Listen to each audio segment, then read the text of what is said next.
The Mediterranean, a forgotten Eden. It has shared its riches with people for thousands of years. Home to mysterious places and scenes of past tragedies. A world that still harbors astonishing untold secrets in its blue depths.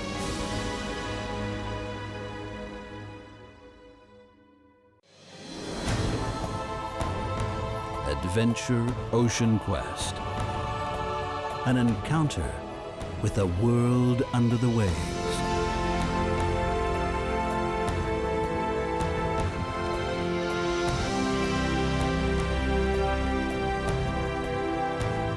With divers who become underwater beings themselves. They work together with scientists on all the world's oceans.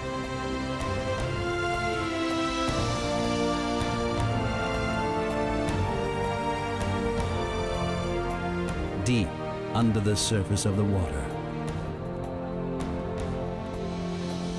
without a sound and without a breath.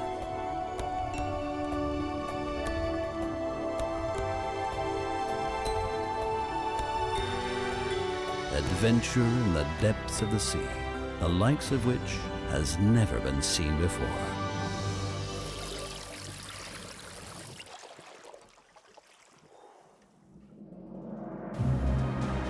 Freediver Frédéric Bouilly is on an extraordinary quest. For thousands of years, the Mediterranean had been abused and turned into a veritable cesspool by the people living along its shores.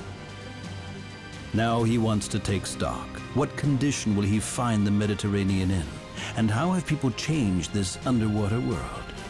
His extraordinary freediving abilities, sensitivity, and not least his courage allow Frédéric to become part of his underwater surroundings. He manages to uncover spectacular secrets that remain hidden to most. Only a diver that behaves like a fish is able to really get close to them. His noiseless and extremely flexible diving technique allows him to investigate places that remain out of reach for conventional divers. He can experience this world in a new way. He's searching for traces of the underwater paradise that the Mediterranean used to be. 50 kilometers off the French coastline near Marseille lies the Galabon, ready to begin a 3-week expedition of the Mediterranean. The Mediterranean has a surface area of around 2.5 million square kilometers and is among the most ravaged sea regions in the world. On board, an unusual team, anxious to begin their mission. It includes a renowned underwater cinematographer and 2 of the best freedivers in the world. Christian Petron has a wealth of experience, including Luc Besson's cult movie, The Big Blue. The Belgian Frédéric Bouilly, former world record holder that has now devoted himself to underwater photography. His security diver is the record-breaking freediver, William Winram. So I heard from a lot of people that there's not much life in the Med. And, you know, I mean, I've only dove around Nice and a few other places and not seen a lot of fish, so don't know what to expect. You'll be surprised. With Christian, we're going to show you some of the nicest places, and it will change your idea about the Mediterranean Sea forever. Really? Yeah. I look forward to it. Finally, the expedition gets underway. They're heading east to the island of Porquerolles and the wreck of the Donateur, the remains of a freighter that hit a mine after the end of World War II and sank. Wrecks have always been favorite dive spots, not least because of the sense of mystery and danger that surrounds them.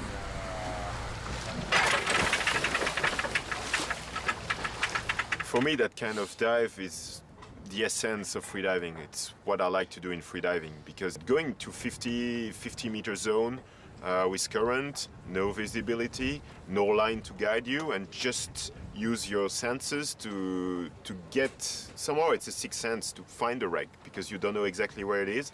You feel maybe the big metallic mass at the bottom of the sea to guide you, I think that's the essence of freediving. Okay, this morning we look for diving on the Donator. Is a wreck sinking during the after the World War II. Very, very nice work. We have to do a good diving plan. William and I will be able to do 4 dives, not more. Also, on the wreck, when we arrive first, there's a lot of chance to see a big school of fish with dentex, bream, and SAR. So we have to be very silent when we arrive on top of the wreck, not to scare them away. If they are there, it's very spectacular. We see a lot of fish. The problem is in the middle of the channel between these 2 islands, which means you have a lot of current there. That's why it's a rich wreck, but also it makes a very difficult dive. Yeah. Okay, let's go. Let's go. From their base on the Gare-le-Bon, the team approaches the Donateur's wreck site with a more versatile Zodiac. The weather looks promising, but it gives little indication of the conditions below the water surface. Currents, visibility, and water temperature are all unknown. For dives like this one in considerable depths, everything has to be just right, no matter how experienced the divers might be.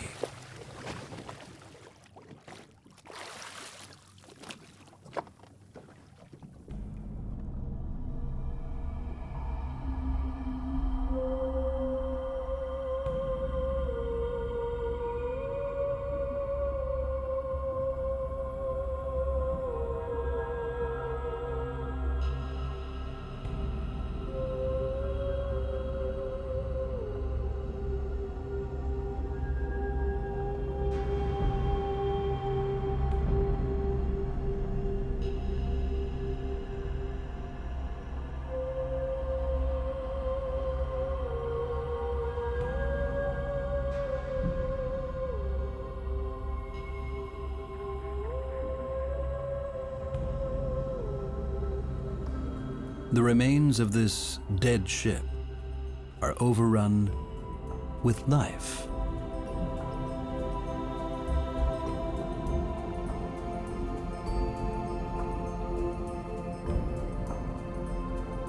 It seems nature has conquered the barren bleakness of human technology and turned it into a true paradise.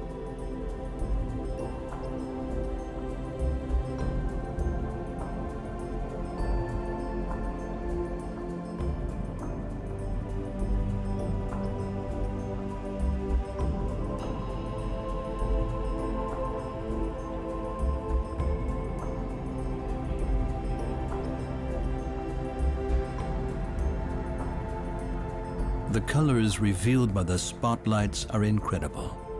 And although the color red is swallowed up in the blue depths, it is there, spectacularly exposed by the artificial light.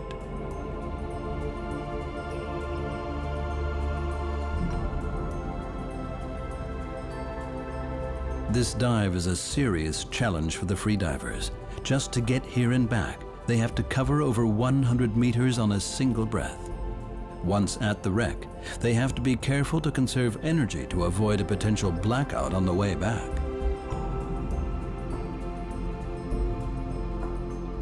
Reefs are like underwater islands in the blue expanse of the ocean. They offer shelter and food for all kinds of underwater creatures. And while the wreck of the Donateur is an artificial island, it has been here for over 60 years, allowing masses of organisms to colonizing it, turning it into a true underwater city.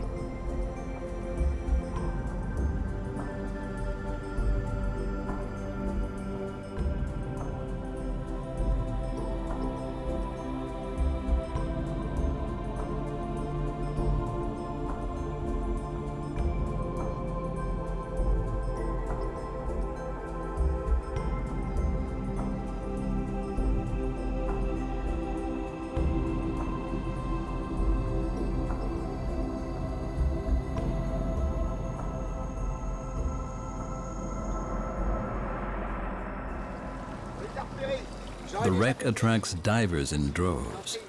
On resurfacing, Fred and Will have to be extremely careful not to be hit by the numerous boats. A collision with the ship's propeller could be fatal. Bonne journée. Bonne journée.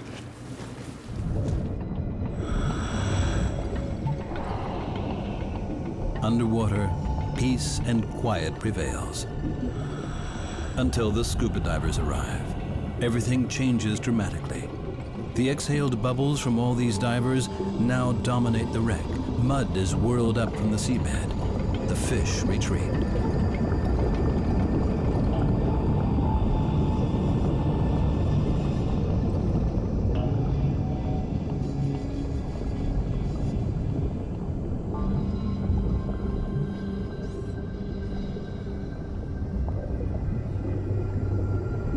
For Fred, there is nothing left to see here.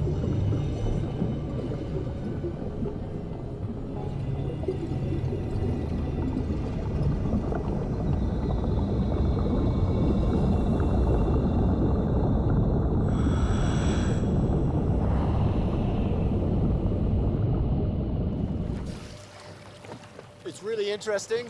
When we arrived, our first two dives at 20 meters, you could see the wreck clearly. Now, with all the movement on it, all the sediment being stirred up, at 20, it's barely visible.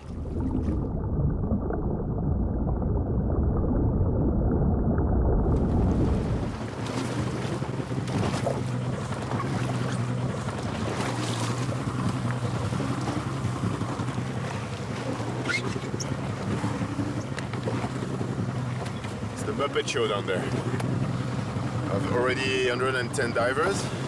With that boat arriving, will be more than 150 on the same dive spot. It's just crazy.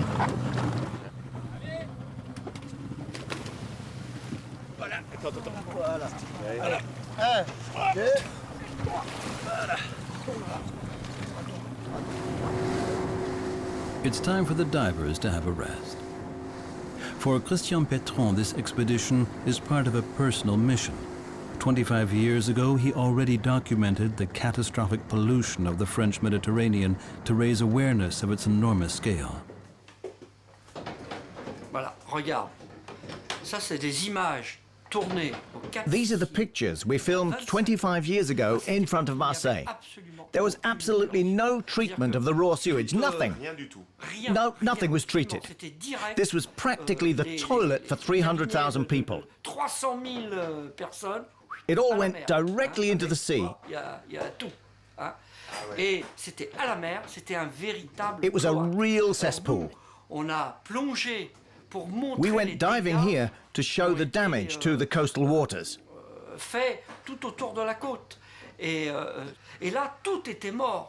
Everything was dead here. The fish, all dead. It was a disaster. Shocking pictures like these were part of the trigger for one of the most progressive environmental projects in the Mediterranean. A massive artificial reef in the Bay of Marseille. Sandrine Ruiton from the Université de la Méditerranée is the scientific leader of the project. She takes Fred out to the reef. This project could be compared to the reforestation of a desert. This is the map of the artificial reefs. That's interesting because we've built several ecosystems next to each other which benefit from each other, as you can see. The inside of the artificial reef is made up of concrete boxes. They allow a complex structure and provide a variety of living spaces for different species. The buoy is there for the diver's orientation. From the surface, it's impossible to make out this new-built estate for underwater creatures. It lies at a depth of around 20 or 30 meters.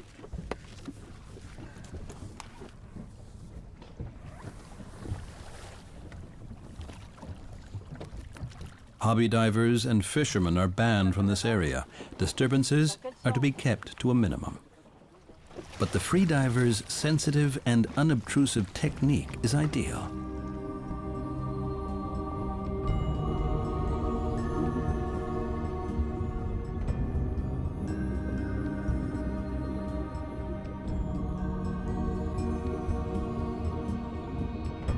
Fred approaches the artificial reef cautiously. He's concerned not to scare any of its residents away. But visibility is very poor, and Fred has to move closer. He is completely noiseless. It's his only chance to catch a glimpse of the shy fish.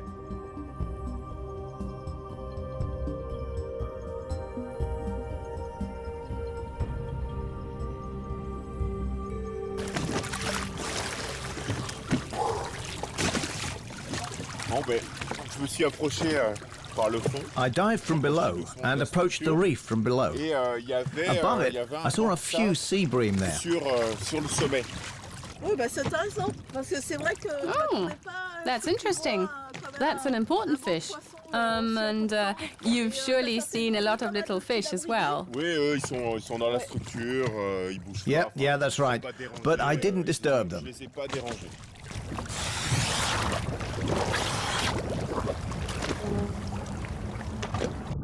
Sandrine takes pictures of the organisms that have begun to settle here. Algae and invertebrates are the first to take up residence and form the basis of a new food chain. Yeah, interesting. It's a big structure and a lot of fish just swimming on top of it. And the fish noticed my presence, but they were not too afraid. And then when I started to be really on the reef, they went slowly in open water. But it's interesting to see it works. That structure really works to aggregate fish. It's very interesting. The developments are documented meticulously. A mass of factors influence the success or failure of the project. Currents, depth, and the structure of the build are all instrumental.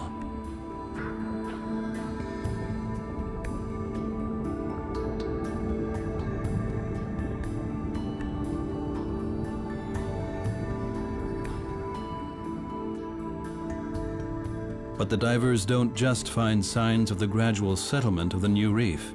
Sandrine also finds a fishing net that has got caught in the structure. It is a definite sign that fishermen are ignoring the no-go zone.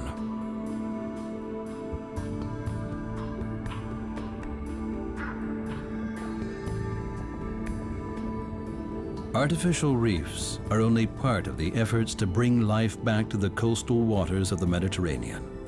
The most important step was to build sewage treatment works to restore the water quality sufficiently to support life.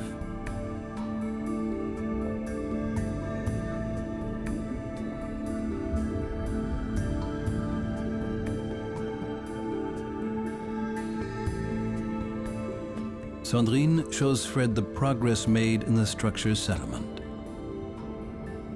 Some fish are beginning to return. They, in turn, will provide food for bigger fish in the future. And the project's success will be directly beneficial for local people too.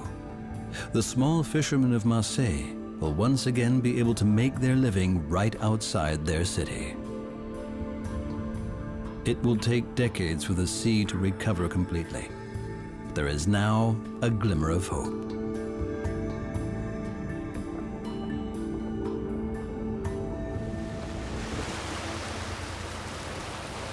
The expedition's next destination is Corsica.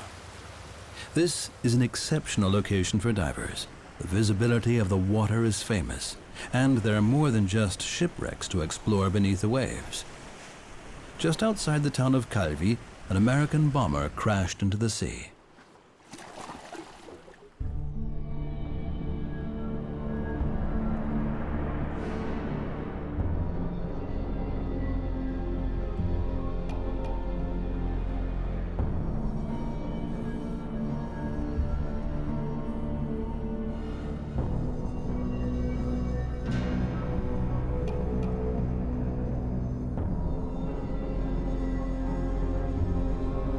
Unlike the wreck of the Donateur, hardly any life has settled here. Perhaps it's simply too small to make an attractive home for fish.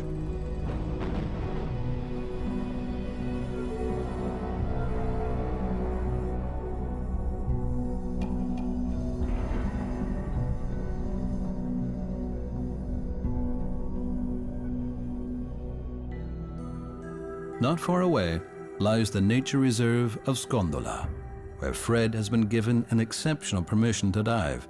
For all other divers, this area is a strict no-go zone. The sheer diversity of life here is not at all evident from the word go. But Scondola is home to some exceptional treasures of the Mediterranean Sea.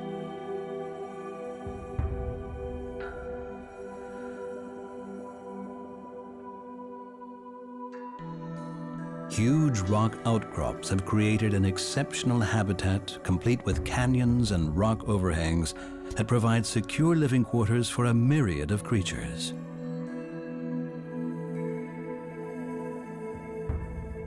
And that applies not only to fish, but also a completely different type of organism, the rare red corals of the Mediterranean.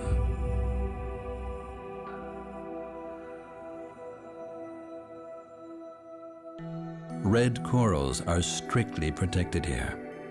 They've been popular assets for jewelry for thousands of years, but over time, their merciless exploitation has reduced their numbers greatly.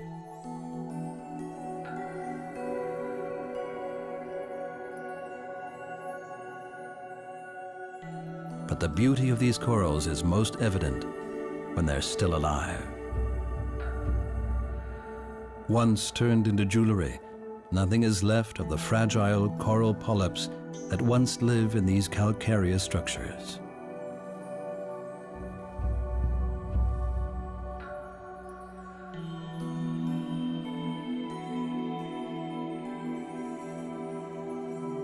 Occasionally, there are also completely white corals. The hordes of Havid divers found on the wreck of the Donateur would be a disaster for this finely tuned ecosystem. It would spell the end for this coral colony.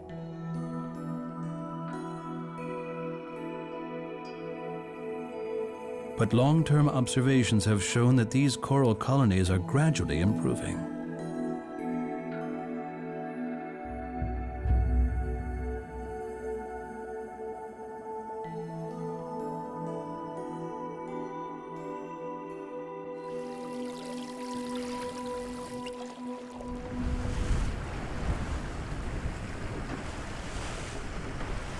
Harvesting corals has been a long tradition in Corsica. But these days, only a handful of professional coral divers are still allowed to harvest them outside the protected areas. In Bonifacio, in the south of Corsica, Fred meets Jean-Philippe Giordano, one of the last men to make his living from the corals. He's not only a diver, but also crafts the coral jewelry himself. The coralleur has become an extremely rare occupation. Jean-Philippe knows the few hidden places along the coast of Bonifacio where corals can still be found. While Fred dives without the aid of air tanks, just like the coral divers of the past, modern scuba diving equipment allows a much longer search underwater. But despite this, being a coral diver is still very dangerous. The long dives at considerable depths have cost many a coral collector their life. Jean-Philippe collects the corals by hand, and only as many as he can currently work on. One of the reasons why corals cannot be cultivated is that their growth rates are extremely slow, only a few millimeters every year. So it takes decades for the tiny polyps to build up a structure of just a few centimeters. Collecting them is back-breaking work. The coralleur has to leave many corals standing to allow them sufficient time to recover.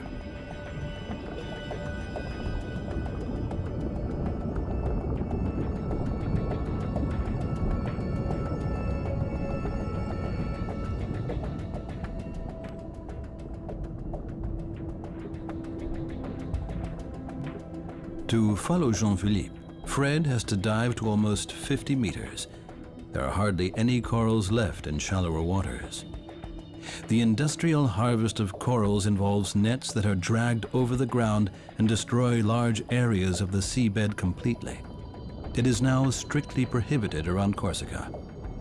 There is hope that over time these protective measures will allow coral stocks to recover here. But the successful search for corals is only the beginning of the coralleur's work.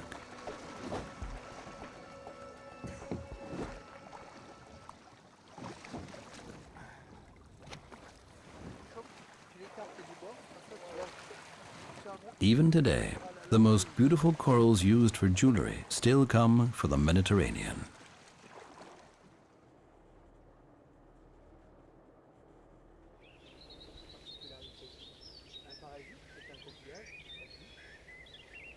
While most other types of corals cannot be used for jewelry because they're too brittle, the Mediterranean coral has a particularly beautiful, colored, hard calcareous exoskeleton that can be worked on with ease.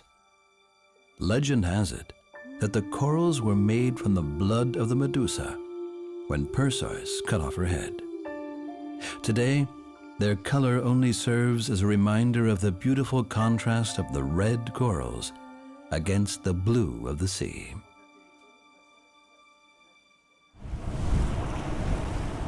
Back at the coast of the French Mediterranean, Fred visits one of the oldest nature reserves here, the island of Porquerolles. It is under constant observation from park rangers to ensure its protection. Porquerolles was turned into a French national park in 1963. It was the first national park in Europe that combines both land and sea. The island is surrounded by a protected zone of 600 meters, which includes a number of smaller islets. Once in private ownership, the island was turned over to the French state by its former owners, under the provision that the island's natural beauty would be preserved and the building of hotels prohibited. Fred meets the representative of the park's management, Nicolas Geratin. He's particularly proud that the endangered stocks of dusky groupers in this protected area are gradually beginning to recover. The increase in the populations of groupers are very significant because we were counting about 40 groupers in l'Îlot de la Gabinière in 1985, and now we are about to 200 on this same place, and altogether it's between 500 and 600 around the island. In 1985 we had something like 40 groupers and about 1,200 dive every year. If you compare 1,200 dive, 1,200 flashlights towards 40 groupers, they might get mad in a few months, you know, because no one of us could stand such a treatment. The other problem was that it's easier to make a photograph of a grouper to make him come towards you than to try and chase him. The groupers love boiled eggs. 40 groupers, 1,200 boiled eggs. They might be sick in a few weeks if everybody brings boiled eggs. So we had to avoid the people and recommend to the divers that they wouldn't bring any food to the fish, because apart from the fish, we need to maintain a biological chain and not interfere with it. I think the National Park of Porquerolles were a pioneer in a way to use apneists and freedivers for scientific work. The apnea is the best way. It's the most natural way to get into the water, the most silent way without any noise in the water, but also any noise outside when you have to pump the lungs and all the logistic which is behind.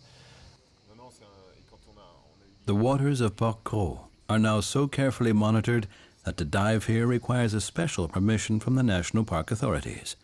It is only granted if the strict regulations are followed.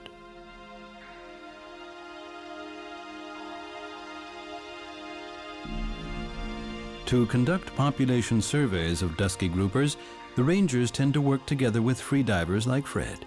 It means minimum disturbance to the environment and its inhabitants. Since the fish are curious and not at all shy, they make an easy target for hunters. And although population numbers of dusky groupers in these protected waters have increased tenfold in the last decade, they are still an endangered species.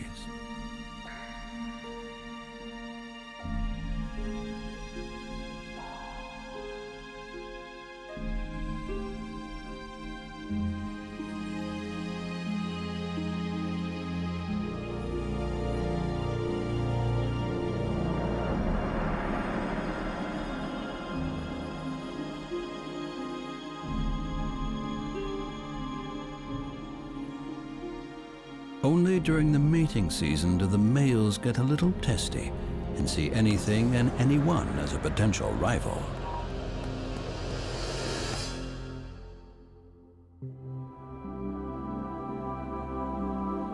Under the water surface, the visitor is confronted with a myriad of different landscapes. Rocky mountains are dissected with light valleys covered with seagrass.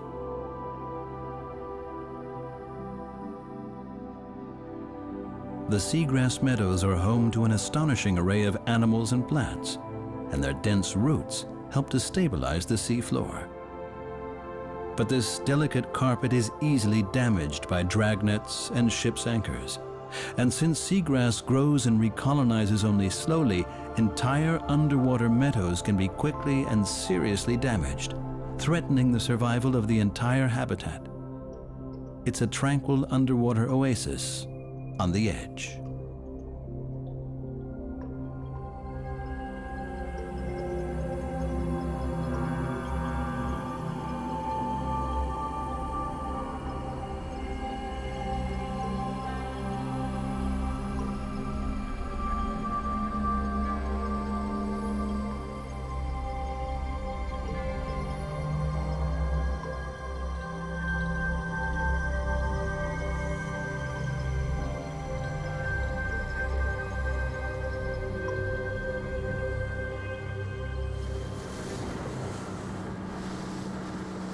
But there is a completely different underwater world, one hidden from view. Fred and Will prepare to meet a particular challenge, a journey into the deep, with no easy escape to the water surface.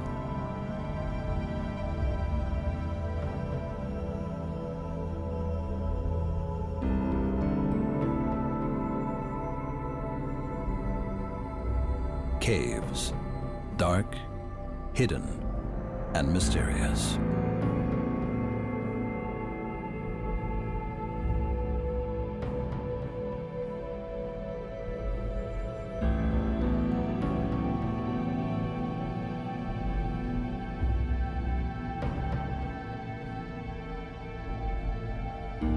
This is a world that puts high demands on the abilities of the free divers.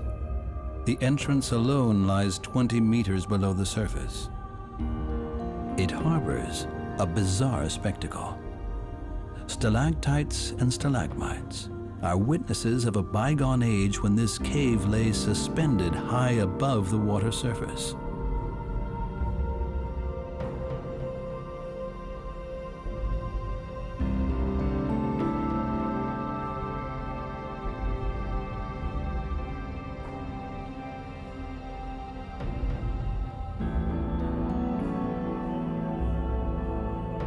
But what happens if the divers run out of air?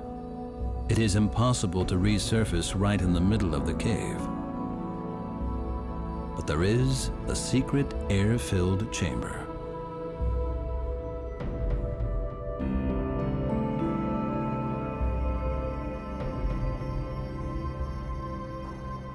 Since the oxygen content of this air is very low, they have to use it with care. The divers cannot afford to waste this precious reserve. They will need it for the return journey. Nevertheless, the divers can go on small excursions from here. For the flexible free divers, this maze of stone doesn't pose a threat, but a diver with air tanks might find himself in peril. The cumbersome equipment could get caught in the nooks and crannies. The divers find no signs of life in the darkness of this cave. Time to make the journey back to the cave entrance, back to fresh air.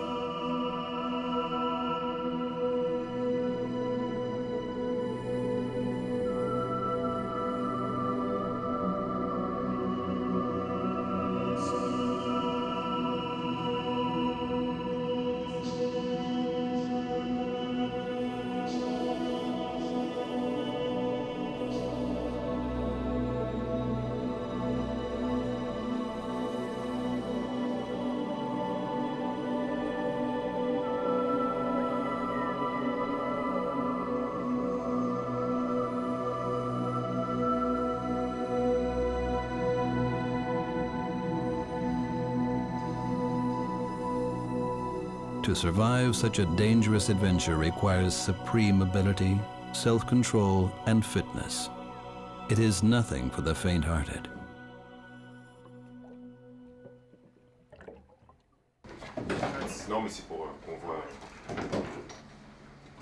Fred describes what he has seen to Christian. Là, vous étiez dans la vasque. Ouais, c'était vraiment une super expérience. This cave was really an amazing experience. Even the journey into the cavern was worth it. It's superb, but we had to be very careful. Vous êtes resté quand même 62 minutes. En tout? Yes, you were gone for 62 minutes from the moment you started your dive. From the boat, we could see you disappear, and then you didn't resurface for 62 minutes. We had to be careful. It was a little dicey getting through that maze of stalactites and stalagmites, but it was an amazing experience. These stalactites and stalagmites are proof that this cave was above the waterline, around 12 to 15,000 years ago. The sea level was about 120 meters lower then. All of these caves that you can find around here, including the famous Cascade Cave with its ancient cave paintings, now have an underwater entrance. But now they're slowly back on their way up. If you're interested, I know Pierre Chavaldonnet, who's a cave specialist. We could visit him. I think he'd be very interested to meet a free diver, because they have trouble trying to collect samples from some of the caves. So he works on the fauna of these caves. They have to dive with air tanks, and that produces a lot of bubbles, which can destroy the fragile cave ecosystems. We can go and talk to him. Yes, good idea. I'd be really keen to meet him and get a chance to see that.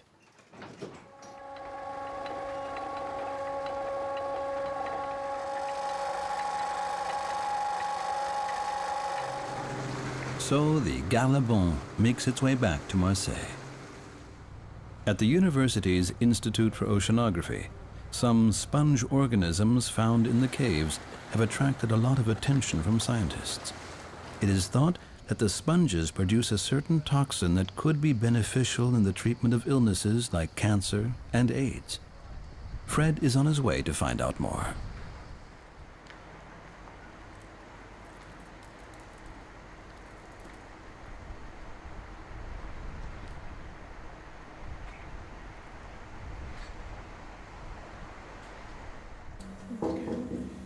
Oui. Hey. Bonjour. Hi. How are you? I'm fine. Okay. Yesterday we dove in the Tripri cave. It was wonderful. I love the dive with all these stalactites and this tunnel. And now I would like to know a bit more about the life in the underwater cave, because I couldn't see any fish. So I bet there is other forms of life that are very interesting. Yes, and you know there are many different kinds of caves. There are big caves and small caves, and this one is one of the biggest caves in the area. And you have also some other caves, like the 3PP cave in La Ciotat, which is going downslope when you're entering the cave. And you will notice if you go there that the waters are actually colder when you're getting in the cave, because the cold water is denser and it's heavier, so it stays in the lower parts of the cave. And these caves are very interesting because they are like the deep sea. You know, in a cave you have no light, you have almost no currents, and therefore you have almost no food coming in to the animals living in there. And we don't have all the, you know, very often the occasion to go to the deep sea. So this is an opportunity to put our tanks and go in those caves and study animals that otherwise can only be studied with submarines and or robots.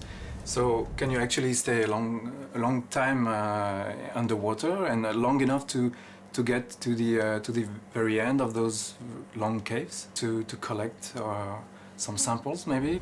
This is interesting because in this cave we have a problem with our own bubbles from the scuba apparatus. We actually generate big bubbles that are disturbing the environment And it is disturbing in many different ways. I told you in caves usually you have no currents. And those bubbles are actually creating currents in the cave. So they are disturbing the very fragile equilibrium in the caves. And furthermore, there some of those deep sea sponges living on the walls of the cave, they can be detached just mechanically. They can be detached by the big bubble, our bigger bubbles. And so maybe it's an interesting thing if you can go out and very smoothly and collect things without disturbing the environment. That would be interesting for us. I'm going diving in the cave tomorrow, so maybe we can go and dive together. Well, unfortunately, tomorrow I cannot come with you, but I suggest I send my assistant, Livia. Can you come? And she can come with you. She can go with you on the boat, and then she would take care of the samples you will bring back on the ship. Okay. And bring them back to the lab. Okay, wonderful. Let's do that. The Bay of La Ciotat. This is the location of the cave. Now it's essential to have a really professional briefing. It could be a matter of survival. So like we say, we dive together at the same time, so you can film and put more light, because otherwise I don't have enough light. Huh? So okay. I'll be slightly to your left and behind. Yes, that will be perfect. You. Okay. We watch each other's. Okay. Yeah. Signal me if you run out of air. I signal you also, so we, do exactly the same time. Huh? Okay. Okay. Yep. On the way up, we watch each other's. It should be okay. Okay. Okay. And Christian's gonna provide safety outside, okay? On the outside, watching. Checking your time. Okay. Yeah. So if there is a problem, like after 2.5 or 3 minutes, you can get in. I'm ready to go in the cave, but yes, not more 1.5 minutes. We need the cave. Yeah, but we will need more than 2 minutes, I think. So just be ready. Okay. Okay. Total dive from surface to surface should be 3 minutes. Maximum. Yeah. But we try to keep it minutes. between 2 and 2:30, but but not more than 3 minutes. Huh? After 2 minutes, I come in the cave. Okay. Most important point of the dive is that we don't go too low or too high. We go too low, we stir up the bottom of the cave. We go too high, we risk running into something. So I'll try and keep the light shining on you to illuminate you so I can film you, but also somewhat in front so you can see clearly what you need to find the stuff we need. Okay. Christian thinks the risk is high. Ouais, moi je pense que c'est quand même une opération qui est dangereuse. I still think this is a dangerous undertaking. Si elle est bien organisée, but it's well organized, and since they're professionals, aware of the dangers involved, it is possible to have a go. But for amateurs, it would be impossible. After all, the cave entrance alone lies 17 meters below the water surface. Then he has to cover an additional 50 meters, and once in the cavern, it's impossible to get to the surface.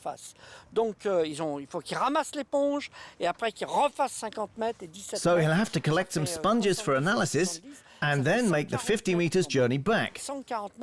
That's about 140 meters all told. 100 meters of that, he can't come up for air. If he stays down for more than 2 minutes, I'll go into the cave to see what's going on.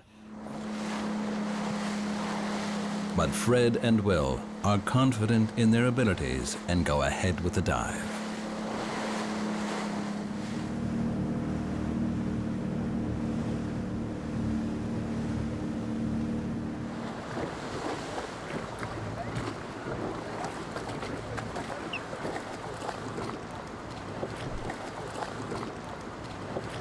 Okay, Christian.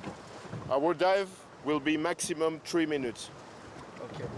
But don't stay more 1.5 minutes inside the cave. We'll try to do it. Yeah. I try to get the sponge in less than 1.5 minutes. I stay outside the cave, okay. I waiting to you, and I checking the time, and after 1.5 minutes, I enter in the group.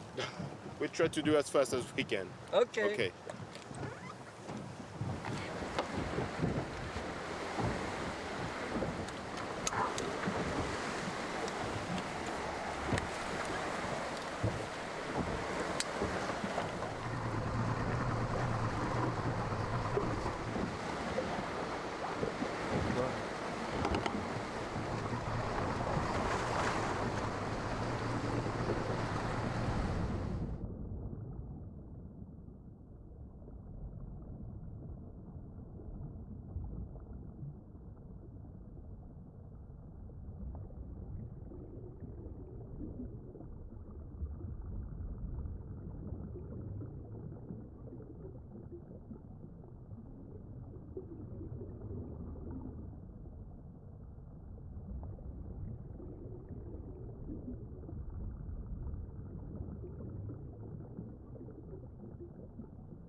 It's a relief for the crew to see the divers surfacing again.